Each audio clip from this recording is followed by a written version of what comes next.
প্রিয় দর্শক, আসসালামু আলাইকুম। আশা করি সবাই ভালো আছেন। অনেক দোয়ায় আমি অনেক ভালো আছি। আজ 2 দিন আগে একটা ভিডিও আপলোড করেছিলাম। জামাল ডাক্তার বলে আমার খুব প্রিয় পার্টনার ছিল।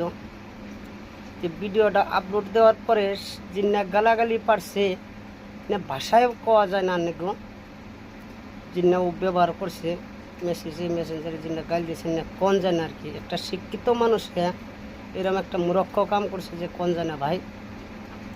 কিন্তু ও যে গাইল কে নিয়ে দিছে আমি নিজেই করি না। ও যে চকিত হয় ভাই, চকিটা পর্যন্ত আমার টেয়ার ওরা জিগান জানি ওকে বাচ্চা করেছি যে সিলিন্ডারে র্যাম দেখায়, সিলিন্ডারটা আমার টেয়ার ভাই।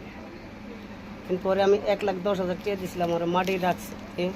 কিন্তু ও যেটা নাম আমার নাকি প্রতারণা করতেছে, রাজনীতি করতেছে ভাই। না কোন জানা মুখে বলা যায় না। ওরটা জিজ্ঞাসা করে জানি, ওর তুলো ফরট আর ফাল্টু মানুষ দুনিয়ায় নাই। বুঝছেন কি, খুবই কষ্টর টেহা ভাই। আপনাকে কইছিলাম এই যে আমার স্ক্রিনে যেটা ফটো আছে, তো এটি হলো জামালউদ্দিন, বাড়ি হলো বক্টডোবা কলেজ সারালি, কিন্তু থাকে শালবাড়ি পোকালাকি হসুর বাড়ি। বর্তমানে একটুকে মাটি রাখছে, নিজে ক্ষমতা করে রাখা না ভাই। অন্য টেহা দেয় রাইকে আজকে কথা নি তার কেবারাটি কী ভাষা কী বলি, ফোন কোনে ব্ল্যাক লিস্টে ডাইলে থুইছে।